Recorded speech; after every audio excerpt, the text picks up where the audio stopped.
All right, guys. This question comes up a lot on different forums and in different sites, and it is, what can I do or what should I do to improve my endurance for training, and kind of, does fitness training help my jujitsu? My name is Bill Jones, head instructor of top level martial arts in beautiful downtown Cuyahoga Falls. I'm a black belt under Master Pedro Sauer. You are watching Professor's Corner. Thank you for watching. And if you have any comments, please put them below, especially on this subject. I think it's a pretty hot issue a lot of the times. Like and subscribe. It really helps. I hate begging for likes and subscriptions and stuff, but it actually helps a lot for the channel.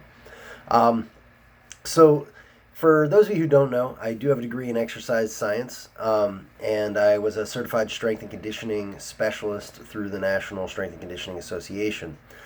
So I'm not just kind of making this stuff up. It's something that I've studied in depth and worked a lot in the field before I got into nuclear medicine and ultimately research and development. But you know, this is a tough question for some people, and I really don't understand why.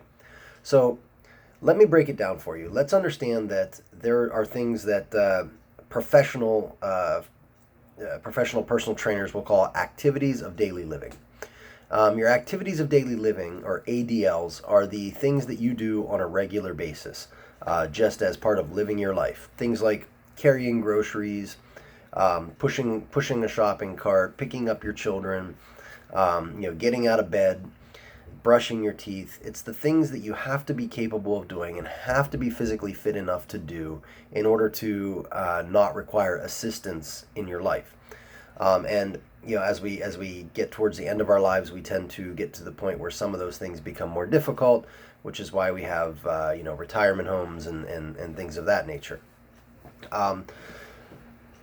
Everything you do on a regular basis is one of your activities for daily living. So depending on how you train your jiu-jitsu, it becomes an activity of daily living. Now, it might also be exercise for you, which is fine. It can be both. But if you're going and doing it on a regular basis, and it is an activity of daily living.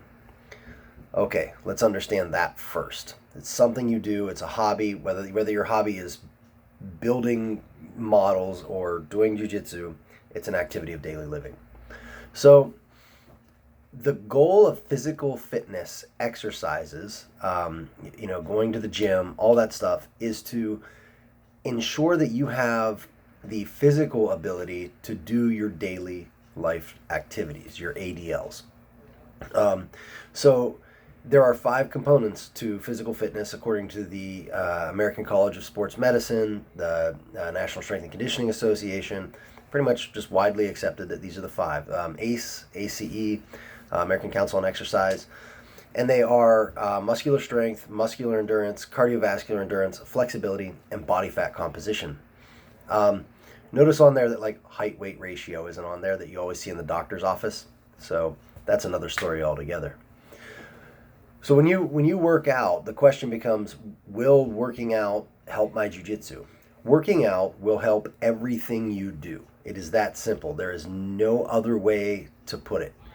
The American College of Sports Medicine, I don't have the quote directly in front of me, but says something to the effect of being physically fit increases your ability to, or your survivability against all-cause mortality, something to that effect. And what that means is, any given way that you could possibly die, or, and then if we take that down, get injured, so forth and so on, being physically fit reduces that percentage. So if you were going to die at 95, being physically fit might mean that you live to 100 instead. If you were going to die in a car crash, being physically fit makes you less likely to die in that car crash. If you were going to break a bone, being physically fit makes you less likely to break that bone. And I've had that happen several times, where I've had some pretty traumatic injuries to my bones, and I've gone to the doctors, and they're like, man, I'm shocked this isn't broken. And they're like, the only thing that it could be is that you're just so active. It's like, awesome. So that alone is enough to say, yes, working out, getting on the treadmill, doing some strength training, lowering your body fat composition, that's going to make you better at jiu-jitsu. Full stop. That simple. Doing the movements, being able to last longer when you're training, when you're rolling, all those things will come with being more physically fit.